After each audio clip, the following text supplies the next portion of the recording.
HBN టీవీకి స్వాగతం. నేను సుమలత. ఛత్తీస్గఢ్ రాష్ట్రంలో గత 20 సంవత్సరాల నుండి కీలకంగా పనిచేసిన నాయకులు మావోయిస్టు పార్టీకి విరక్తి చెంది మేము పార్టీలో చేరి మా జీవితాలు నాశనం చేసుకున్నాం, ఇకనైనా మాకు పార్టీ మీద విరక్తి చెంది జనజీవన స్రవంతిలో గడపాలని ఆలోచనతో ఛత్తీస్గఢ్ ఐజీ, డిఐజీ, ఎస్పీ ముందు లొంగిపోతున్నామని, మేము లొంగుబాటు నుండి బయటకు వచ్చామంటే మేము మళ్ళీ పునర్జన్మ అని భావిస్తున్నామన్నారు. ఇక మరింత సమాచారం కోసం మా ప్రతినిధి హబీబ్ అందిస్తాడు. చెప్పండి హబీబ్. Thank you Sumalatha. ముఖ్యంగా చెప్పాలంటే ఛత్తీస్గఢ్ రాష్ట్రంలో మావోయిస్టుల పార్టీలో గత 20 సంవత్సరాల నుండి పనిచేసి మావోయిస్టు పార్టీకి విరక్తి చెంది పోలీసు బలగాలు ప్రతిరోజు వెంటాడుతున్నందున ఏ సమయంలో ఏం జరుగుతుందోనని మేము లొంగుబాట వైపు మొగ్గు చూపాము. జనజీవన స్రవంతిలో కలవాలనుకున్నాము. ముఖ్యంగా చెప్పాలంటే మేము మాత్రం ప్రశాంత వాతావరణంలో గడపాలనుకొని స్వచ్ఛందంగా లొంగుబాట వైపు మొగ్గు చూపాము. ముఖ్యంగా చెప్పాలంటే ఛత్తీస్గఢ్ రాష్ట్రంలో మావోయిస్టు పార్టీలో కీలకంగా 20 సంవత్సరాల నుండి పనిచేసి నేను మావోయిస్టు పార్టీలో విరక్తి చెంది నా పేరు Dinesh Mongia, Gangaloor area committee incharge, పశ్చిమ బస్తార్ ఏరియా కమిటీ మెంబర్గా ఉన్నాను. 20 సంవత్సరాలు నేను మావోయిస్టులో సంఘటనలో పనిచేస్తున్నాను అనే సంఘటనలో పాల్గొన్నాను. అనేక ఆదివాసుల కోసం పోరాడను కలిసి. ముఖ్యంగా పెద్ద క్యాడర్ మావోయిస్టు వారు ఛత్తీస్గఢ్లో ఆదివాసులకు అమాయకులకు పార్టీలో చేర్పించుకుంటున్నారు. వీరు జల్ జంగల్ జమీన్ అనే పేరుతో ఆదివాసులకు పెద్ద మొగ్గు చూపుతున్నారు. ఎందుకంటే మరియు ఈ యొక్క ఆదివాసులకు హింసకు కూడా చేపిస్తున్నారు. మావోయిస్టు పెద్ద క్యాడర్ వారు చాలా వరకు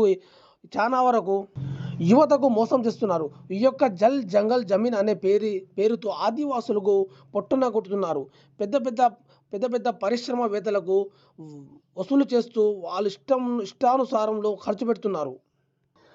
ఆదివాసులు మాత్రం గులాంగిరి పనులు చేపిస్తున్నారు.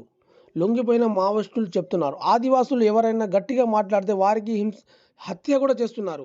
ఈ యొక్క చిన్న కార్యకర్తలకు కడుపుకు అన్నముకు పెట్టని పరిస్థితి కనబడుతుంది. అలానే మా యొక్క ఆదివాసులు చాలా వరకు జబ్బున పడి చనిపోయే పరిస్థితి కూడా ఉంది. ఇప్పటి పరిస్థితిలో పార్టీలో పనిచేయాలంటే ఇప్పటి పరిస్థితి బాగాలేదు. అందుకనే మేము ఛత్తీస్గఢ్ ముఖ్యమంత్రి మరియు కేంద్ర మంత్రి వర్యులు అమిత్ షా మరియు విఘ్నదేవ్ మరియు ఛత్తీస్గఢ్ ఐజీ, డిఐజీ, ఎస్పీ సూచనల మేరకు మేము లొంగుబాటు వైపు మొగ్గు చూపామన్నారు. అలానే మేము కూడా ప్రశాంత వాతావరణంలో గడపాలని మొగ్గు చూపుతున్నాము. మేము లొంగిపోవాల్సి వచ్చింది. మేము పార్టీలో చేరి మా యొక్క జీవితాలు నాశనం చేసుకున్నాము. ఇకనైనా ఎవరైనా పార్టీలో చేరాలంటే ఒక్క నిమిషం ఆలోచన చేయండి. ఎందుకంటే మన భవిష్యత్తు నాశనం చేసుకోవద్దు. మాకు మాత్రం లొంగుబాట వైపు మొగ్గు చూపిన ఛత్తీస్గఢ్ పోలీసులకు, ఐజీ, డిఐజీ, ఎస్పీలకు మా తరపున పోలీసు సిబ్బందికి కృతజ్ఞతలు చెప్తున్నాము. నేను బయటకు వచ్చిందంటే నేను మళ్ళీ కొత్త పునర్జన్మ అని చెప్పవచ్చు. ఎందుకంటే నాకు స్వేచ్ఛగా బతికే ఆలోచన వైపు మొగ్గు చూపారు. ఇక్కడైనా పెద్ద క్యాడర్లో ఉన్నవారు హింస బాట వైపు నుండి లొంగుబాట వైపు మొగ్గు చూపాలని మా యొక్క ఉద్దేశం అని లొంగిపోయిన మావోయిస్టులు చెప్పడం జరిగింది. సుమలత.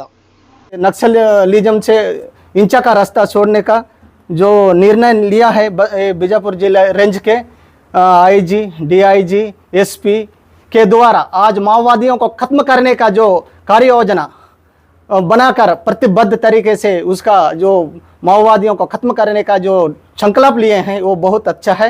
इस माओवादियों को जड़ से मिटाने से हमारे क्षेत्र और जिला और बस्तर पूरे राज्य अच्छी तरह शांत जिंदगी स्वस्थ रहेगा। शिक्षा और अस्पताल सब सुविधा अच्छे तरीके से मिल जाएगा।